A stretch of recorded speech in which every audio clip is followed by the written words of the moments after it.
All right, then it became my turn. So, my name is Jacob. I'm from BNR also. I am regional responsible for our vision portfolio in Northwestern Europe. In that sense. So I'm here in that capacity to talk a little bit about vision and AI. We already had the demo session, so some of the things are said, some of the things is new, some will be elaborated a bit more throughout this session. So let's dig a little into it. I ask you all in the demos, are you using vision and what are you using them for? And quality assurance was one of the major points of what is vision used for. Traceability is also one of them. Guidance for robots, pick and place applications, and those things are also things that are talking about.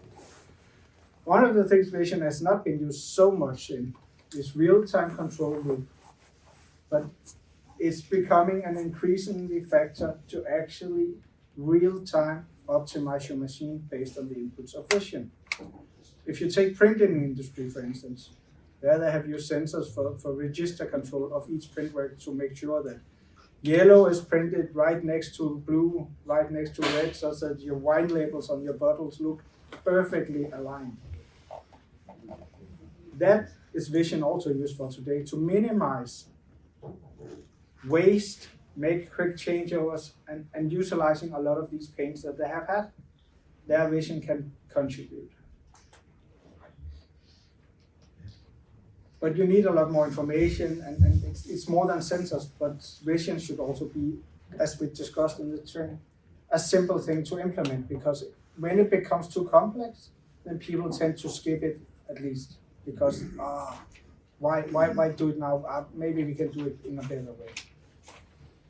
This is at least how we have seen a traditional automation system. You had whatever you needed, all the motion, PLC, all the regular things. And then you had the vision system. So you bought a PC, you had a HMI for that one for vision, you had lighting system, flash controllers, you needed sensor inputs and other things. Is that what you can recognize also at your size? Yeah. So we looked at this and we said, it must be able to be done in a better way. So we took the flash, integrated lighting into our portfolio. So we have it on the same network and everything else, so we can quickly trigger it with microsecond precision. And he says technology doesn't matter. It doesn't. But if you need to run fast on your machines, then it matters that you can take the pictures at exactly the time. If you're slow, then it doesn't matter. Then it's not a value. Move the PC, put in a smart camera. All the processing is done on the cameras. No need to scale up with large PCs and other things to handle the vision. With the smart cameras, you can embed the vision even on existing machines if you need. HMI, you have an HMI on your machines anyway, so no need for an additional one. Service, parameters, IOS, you already have on your machine. And then vision becomes an integrated part of your machine. And as we talked about, light do matter. The first thing I showed you was that we took the light in, and that is also how we looked at it. Because without light, you have no vision. It's like us humans. Without light, we do not see anything. So you can have cases like this, you read bad results, but if you fix the lighting, it becomes increasingly easier to read what it is you're looking at. So fix the fundamentals. So when we talk about a vision application, a task, when you have to approach it, then in my opinion, a small part of it is all these algorithms and all the things. But if you do not fix the fundamental, which is image quality, then you can spend a lot of time trying to fix basic things with software. And it might be good, but you have spent a lot of time. We could perhaps be solved, as you saw, with a simple filter, which took 30 seconds to apply, compared to if we had to solve it with AI, enhanced image quality, and spend a lot of time on software. Out of image quality, light is one of the important things. But light is not just light, there goes many factors into it. When we talk about light, we need to have robust lighting. So we need to be robust for whatever environmental lighting there is around us. Meaning that it doesn't matter if they have pulled the curtains, or if it's a summer day and the sun is shining, or it's a cloudy day, or if the light in the factory floor is the ceiling is going out. That should not affect vision, because then it's not robust. And if it's not robust, it will fail. And if it's failing, people will turn it off, and people will go say vision is bad, it doesn't work. If you have high speed, you also need synchronization. Meaning that if you have print works that goes 60 meters per second or something, you need to be precise to capture that. The faster we go, the more we can produce usually, and therefore speed is becoming an increasingly important thing for vision. Because we want to run fast. Like the converse the 60, why should we move the shuttle over, stop it, take picture, and then start again? Why not just pass by and take the picture while we're passing? That increases the throughput we can have. But for that to be a success, we need synchronization. Then it comes down to all the physics, wavelengths. If we take pictures of certain things, we need certain light, like red light, blue light, infrared light, depending on what it is we are interested in.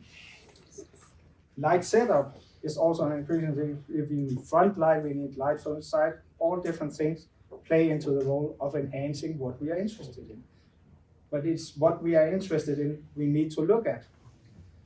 There is always an optimal setup for finding one thing likewise. It cannot be, it might be that that optimal setting is not good for solving 3 different other tasks. So it might be if you want to solve 3 tasks, you'll need 3 different setups, because that will be the most robust thing instead of solving it with one setup. Does it make sense? Finally, factory calibrated. That is the thing that enables a lot of this for surface ability. I talked about we can take one camera, replace it with a new camera, and you're up and running again. But without our factory calibration, you cannot do this. And what is factory calibration? So in a sensor, you have lights coming out, all different electronic components have variations. Nothing is ever identically the same. So if you take 300 cameras and take pictures, they will produce 300 different kinds of pictures. Some will be darker, some will be lighter, because LEDs are stronger or weaker. Glass is a little bit more reflecting that. All those things play a role in it. So if I replaced a camera that took this darker picture with a new camera that took a picture that was this bright, I will have a trouble using rule-based simple vision algorithms. And then I will tend to seek over to AI and say, then we solve it with AI. Or I have to get a vision expert out to solve it and tweak the algorithms to match the new pictures. But we calibrate all the cameras, both the light, the sensors and everything, such that we more or less can guarantee that one camera can produce the same picture as another camera. And therefore we have the confidence and say, you can replace cameras. You can take one stupid camera, throw it over the shoulder, place a new one, gets all the models, all the information, and it takes the same picture as the one before. So models will perform the same way. Mm-hmm. Is that a value, you see? I said, doesn't matter.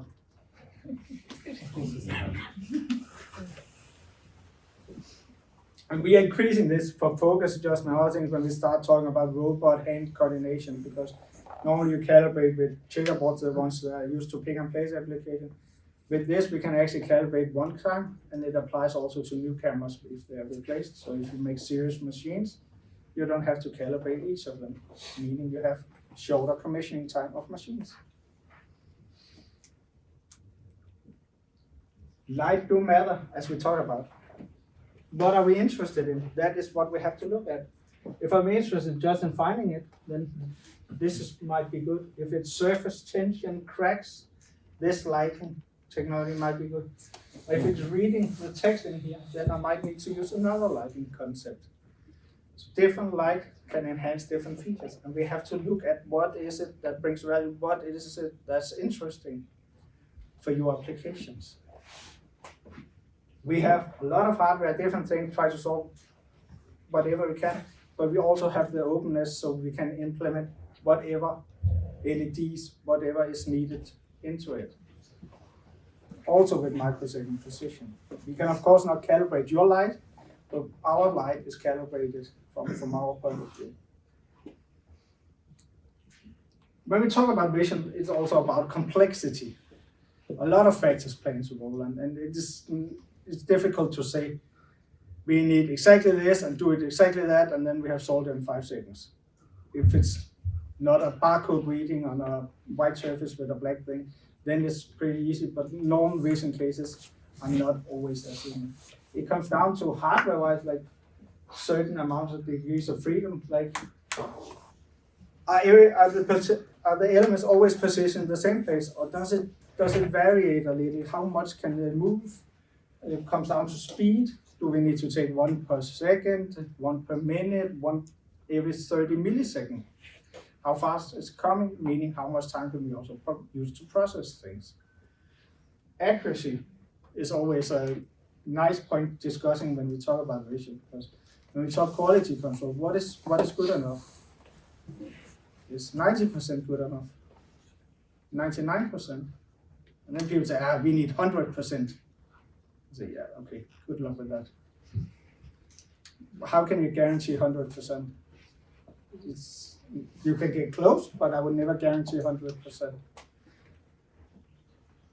All those play into role to choosing what it is that you need to do.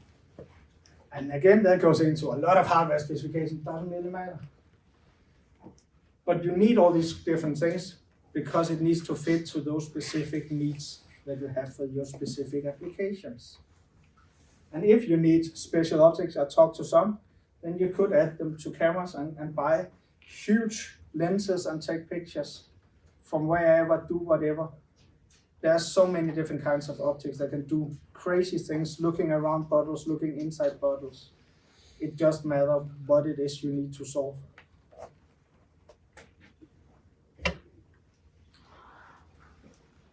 So AI is one of these great words that's been thrown around, and everything is AI today. We have AI this, we have AI that, but what AI's definition, or one definition of AI is simply that is something computers can perform which used to be sort of as what intelligent people, normally humans, are doing. So many machines, in my sense, are AI because many machines do things which people used to do before. But what is normally referred to when talking about AI is perhaps more the machine learning part of all this, which is where you have a machine, and instead of having rule-based algorithms where you say this and this and this, you say, here's input, and this is what I expect of output. And then you train it to figure out how do we come from input to output. And that is what I see more as people are referring to when they talk about AI. A subfield of this one is then the deep learning part of it, meaning machine learning, you take input data, it doesn't matter if it's images or data or whatever.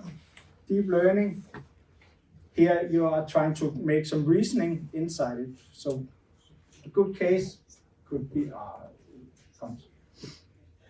but for instance, in early days of AI, for vision at least, you extracted a lot of features and then you trained a machine learning algorithm and then you got an output. Today, with deep learning, you don't extract all the features. You instead put the entire image into the deep learning. Then deep learning will teach itself what it is that is important in the picture, what features are important for it to actually figure things out. But we have to choose the right weapon for the right fight. AI is good for certain things, but the simpler rule-based could perhaps be more reliable, is easier for us to understand. AI, by definition, you teach it, is a black box. We don't know how it comes from input to output. They are doing a lot of research into figuring more out and learning why AI choose what decisions AI is choosing. But in general, it is sort of a black box. So you teach it, say this is a cat, you teach it, and it says yes, it's a cat. You give it a picture of a cat that looks slightly like a dog and might say this is a dog. You have no clue how it came to that reasoning. But by combining rule-based, AI-based, then we can get even more value out of it. So anomaly detection, we get heat maps out of things and say, here is an anomaly. But with rule-based, you can say, okay, if the anomaly is not larger than a certain area, or it doesn't have the size or width or other things like that, then we do not care about it. So by combining all these technologies, we can get more value out of the technology. So how are we learning all this about AI? So the most common one is supervised learning. It's also the most common one in human life. We put our children to school. There's a teacher telling the children, this is right, this is wrong, this is how it works. And at the end, we test them with a test. Same with AI. We tell it, this is a cat, this is a cat, this is a dog, this is a dog. At the end, we test it and hope that it tells us that the dogs are dogs and the cats are cats. Then there's unsupervised learning. It is most commonly used to look at large unstructured data and see if it can find any unseen patterns in there. So data analysis in that sense. It's not that much used in the vision world because there we want to train it more in the other way. And then when we are looking for others, there are many more training, but another part is this reinforcement learning, which could apply to automation in a sense, as it's building more on trial and error. So with digital twins and other things, maybe reinforcement learning can replace the entire PLC or automation code because you have inputs, you have some output you need to set, and what you need to maximize is speed, minimize error rates, and then you have the value out of the machine. So here's a case of reinforced learning trying to maximize the amount of time that the bird do not fly into things. We do the same with automated cars and other things. But the most common used is still the supervised learning because here we can teach it, we can also validate or test how it's working, especially for the vision part. So as I said, the traditional, you had your cat image, you extracted features, you trained a classifier, and you got a cat. With the deep learning, you put the image in, you let the deep learning network train what it is that is interesting in the image. Still, there's a classifier, some here, part of that one, and it tells you there's a cat. So inputs into a black box and out. And a lot of stuff goes on. And that is where AI specialists come into how should everything be. But today there's so much groundwork done in vision that you can take standard cases out and use for your different application. So with the black box, you put data in, you train it, you pray that it gives you the right results. That's the evaluation part of it. If you use edge-based, where you teach it on cameras and other things, then you teach, say, this is one product, this is another product, and then you cross your fingers, really cross your fingers, and hope it does it. And then when it fails, you say, but I retrain it with this image. Yeah, okay. But does that influence the rest of the things you have taught it? How do we validate it? And that's why I think offline is the only way we can do this with the large validation data set when we talk about AI to ensure that we have the right quality of the things. Because when it does not work, the often solution is to pour more data into it.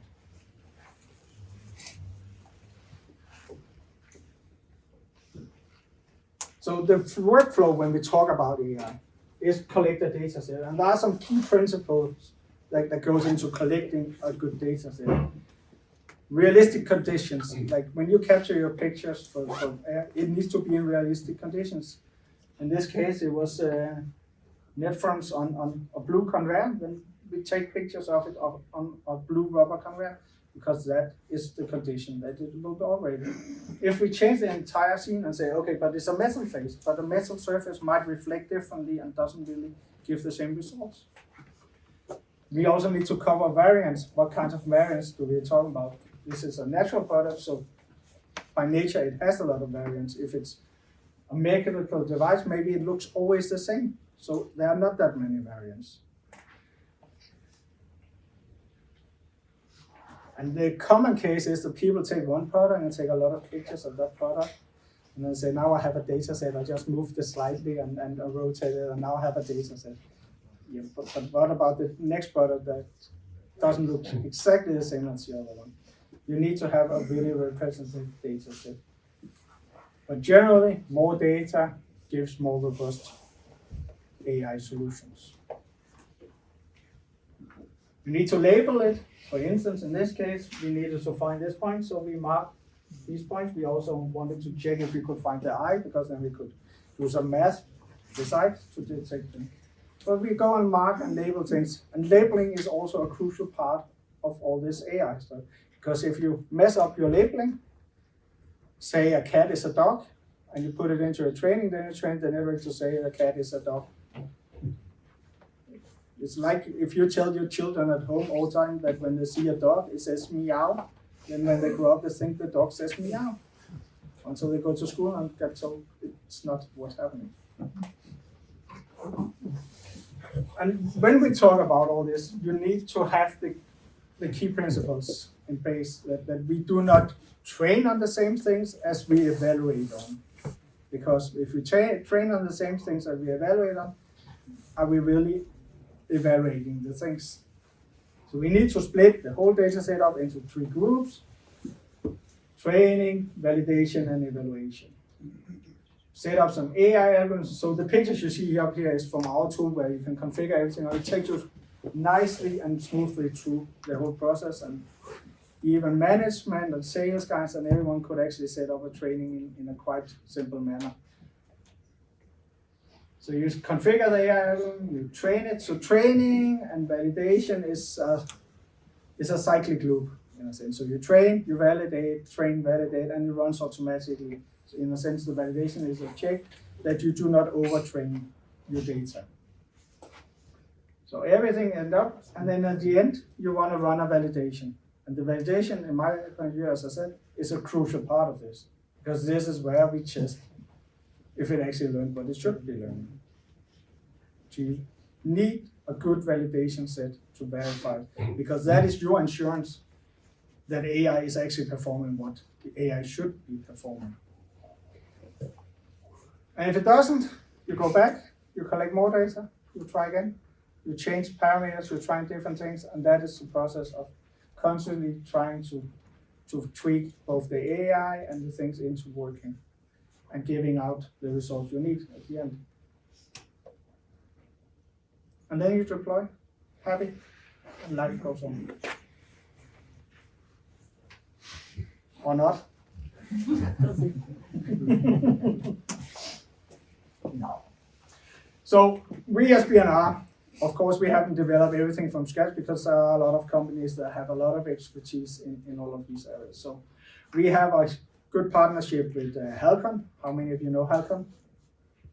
Yeah. They do quite a lot of research also into all of this AI stuff, and we are partnering up with them and also pushing them in the direction of solving the tasks that we need solved from our customers. Then we have a partnership with a company called Halo. So everyone knows NVIDIA because they are the big and famous ones when it comes to AI chips. But when it comes to embedded AI, you also heard about NVIDIA's Jetsons and those chips perhaps. But when we look at a power to performance ratio, they are not really that good. Halo actually has a much better power to performance ratio. And when we try to package things into a small embedded camera, that has to be in an environment which have to survive minus 10 to 60 degrees, then power consumption and heat dissipation becomes something you need to think about. So with an AI camera like this, you can run both anomaly detection, classification, object detection, segmentation, and other things. And deep OCR, as I showed in the demo session. So deep OCR, abnormality detection, classification, object detection, Also with orientation. Segmentation could be finding where is there something wrong. And instant segmentation are the main groups I see for AI algorithms for vision. Then there's all the other ones, which are facial recognitions and all those things. But does they really apply to industry in that sense? I think with these algorithms here, you can solve quite many of the challenges that you see in the industry for quality control, bin picking, all those things. How many of you are familiar with abnormality detection? Just a hand raise. So abnormality detection is one of the later ones that came. First there was classification, saying we have good products, we have bad products, and we classify them, and then we know which one was bad. But then the question arises, but what when we have a new error on the product which we have not seen before, how do we then detect that one? And that is where abnormality detection comes in, because it's the training based on good things. So you treat it only with good things, saying this is how goods look like. And then it will tell you whenever something deviates from good, it will tell you what that is. So in this case, for wood, it's been taught with a bunch of pictures for wood. The more differences there is in the product, the larger data set you need. And then they found abnormalities, which are these marks and threads. The same with this net you have here, but also actually here is missing a line. And with abnormality detection, you can find these things. So it's a really powerful tool when you have your product and you can teach it in a simple manner. The most time-consuming part of this is taking and acquiring the pictures and collecting the data set. But the benefit is also that you usually do not have that many bad products. Otherwise, there's, as I said, other things wrong in your production if you have too many bad products compared to good products. So by having only using good images for training, you also have a lot of images because you have a lot of good products. And you have your bad images, bad things for validation purposes. So here's the wood example more, where we find different kinds of abnormalities. And here is that these light ones might not be of interest. So with rule-based, we could, even though it has a abnormality score too high, we could say it's still good because it is scattered out. It's not really something that is very abnormal in a specific point. Like here you see a really red dot, meaning that is very abnormal in this point. Here's another case. Everyone knows Lego, and everyone probably would feel sad to get the wrong element into their Lego bag. So we had a proof of concept to see, can we use abnormality detection to check if wrong elements are getting into the packaging machines. So we teach it with a bunch of good images and see if we can find when something is going not good. So that is also a use case for abnormality detection. And this again was for object detection. So detecting this tail point with rule-based vision, I would say is close to impossible. Because the nature of these ones differentiates so much that it's very well suited for AI. It took me a good evening when nobody was at the office and take the pictures. It took the computer a night to train, and then it took me 10 minutes to label and then a night to train it, and then we had actually, it says 100% result, but of course it depends on the data set. So my data set was that pile, which is not that big, but results were actually quite good for this in a simple manner.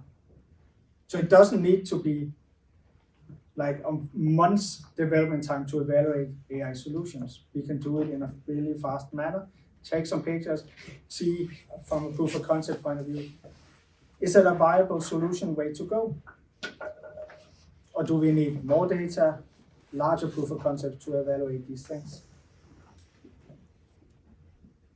So the way we are working and moving towards is that this was our first goal with vision sensors, smart cameras for AI, but we are definitely moving towards the more high-end, more complex vision cases where it requires PC-based vision, 3D vision, also hyperspectral imaging is also an area where we will be working into throughout the next year. Yeah, that was the talk from me.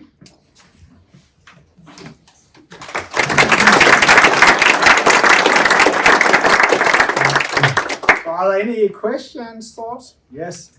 Visual inspection on Yes. glass benches or glass vials. Do you have any? Have you been working with that?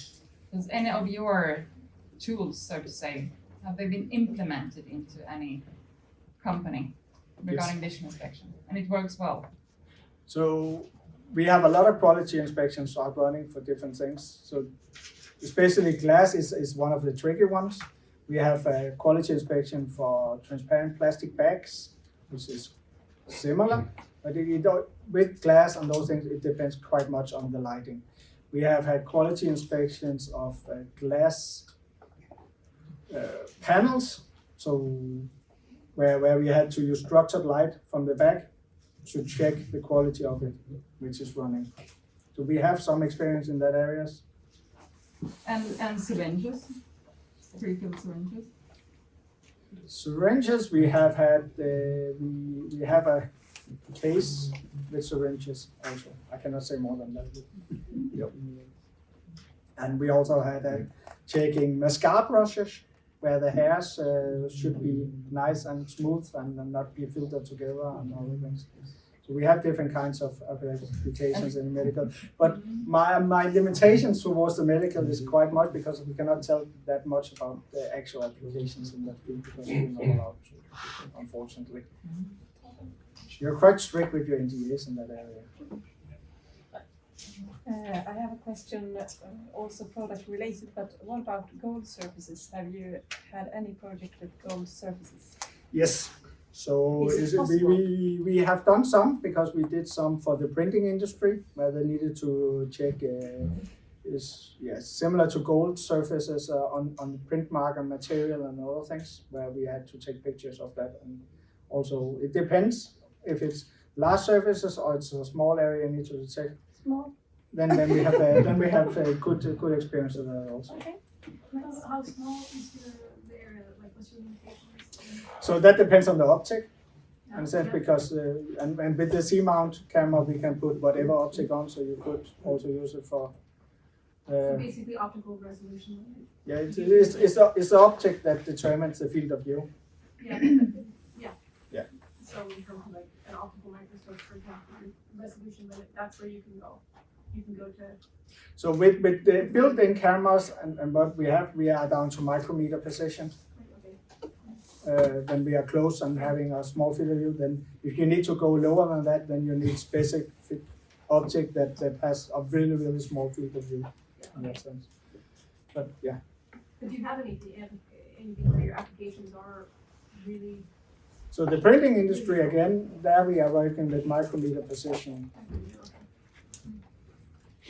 to make sure that like your wine bottle labels are looking. What? 100 micrometers, 10 micrometers? Tens. 10. Yeah. Any other questions? I have one. If you set up a system quickly and then you teach it and learn it, and then 6 months later in production you realize that, like you said, something new pops up. If you train it on that, you have to retrain the offline model, or can you just reset your boundaries if you detect a new pattern that shouldn't be? You have to retrain the part that does the deep learning part, or can you just reset boundaries to discard those? If it's a deep learning part, then usually you have to retrain it with more data, and then you have to evaluate it again. Okay. And I said there are work going into to not completely retrain a model, but update a model again. But you still have to run the validation of it. If it's something that you can still sort out, like I said, with rule-based afterwards, then you do not need to retrain it, but you can change your reasoning based on the output, like the heat map or something from the AI solution, and then do rule-based on that part of it. Okay. Thanks. I have one more question actually. When it comes to like when you're doing an inspection of something with such a high resolution, like what kind of, say you want to look at a millimeter, but you want this high resolution, this tenth of microns resolution, what kind of time does it take to go through that process for say like a millimeter field of view? It depends on what algorithms you need to pre-processing, because Okay. what algorithms you need to be using depends on the processing time of each picture, in a sense. Okay, yeah, but say it's something simple, say it's simple. Yeah, then we are in processing of below 100 milliseconds For the entire millimeter at for each picture, in a sense. So for each. yeah, like, but I think for that micrometer precision, we are having a field of view of around 20 by 20 millimeter. for that kind of resolution of 10 Yeah. to micron. But let's talk about Yeah, that. We see what we can do. Yeah. Anything else? Then catch me. I'm around.